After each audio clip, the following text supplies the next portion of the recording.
1 Chronicles 21. David counts the fighting men. Satan rose up against Israel and incited David to take a census of Israel. So David said to Joab and the commanders of the troops, "Go and count the Israelites from Beersheba to Dan. Then report back to me so that I may know how many there are." But Joab replied, "May the Lord multiply his troops 100 times over. My lord the king, are they not all my lord's subjects? Why does my lord want to do this? Why should he bring guilt on Israel?" The king's word, however, overruled Joab, so Joab left and went throughout Israel and then came back to Jerusalem. Joab reported the number of the fighting men to David. In all Israel there were 1,100,000 men who could handle a sword, including 470,000 in Judah. But Joab did not include Levi and Benjamin in the numbering, because the king's command was repulsive to him. This command was also evil in the sight of God, so he punished Israel. Then David said to God, "I have sinned greatly by doing this. Now, I beg you, take away the guilt of your servant. I have done a very foolish thing." The Lord said to Gad, David's seer, "Go and tell David, this is what the Lord says, I am giving you 3 options. Choose one of them for me to carry out against you."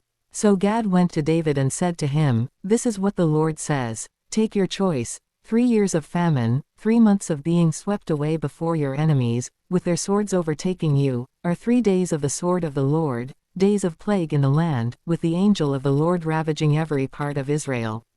Now then, decide how I should answer the one who sent me."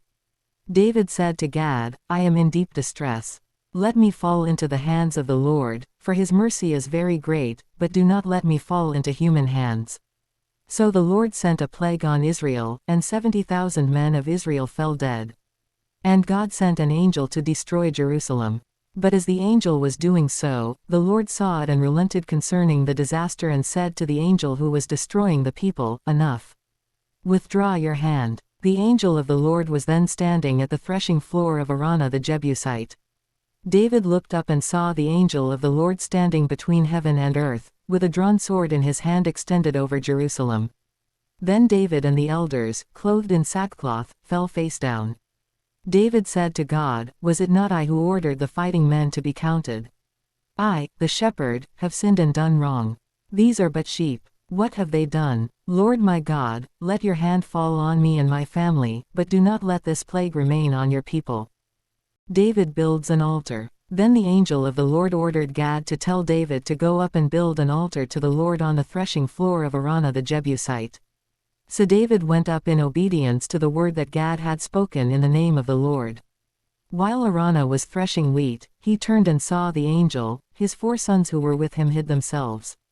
Then David approached, and when Araunah looked and saw him, he left the threshing floor and bowed down before David with his face to the ground.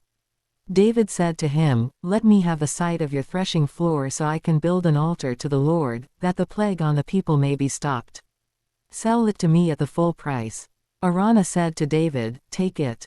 Let my lord the king do whatever pleases him. Look, I will give the oxen for the burnt offerings, the threshing sledges for the wood, and the wheat for the grain offering. I will give all this."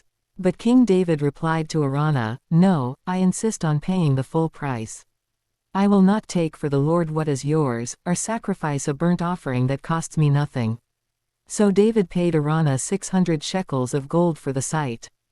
David built an altar to the Lord there and sacrificed burnt offerings and fellowship offerings. He called on the Lord, and the Lord answered him with fire from heaven on the altar of burnt offering. Then the Lord spoke to the angel, and he put his sword back into its sheath. At that time, when David saw that the Lord had answered him on the threshing floor of Araunah the Jebusite, he offered sacrifices there. The tabernacle of the Lord, which Moses had made in the wilderness, and the altar of burnt offering were at that time on the high place at Gibeon. But David could not go before it to inquire of God, because he was afraid of the sword of the angel of the Lord.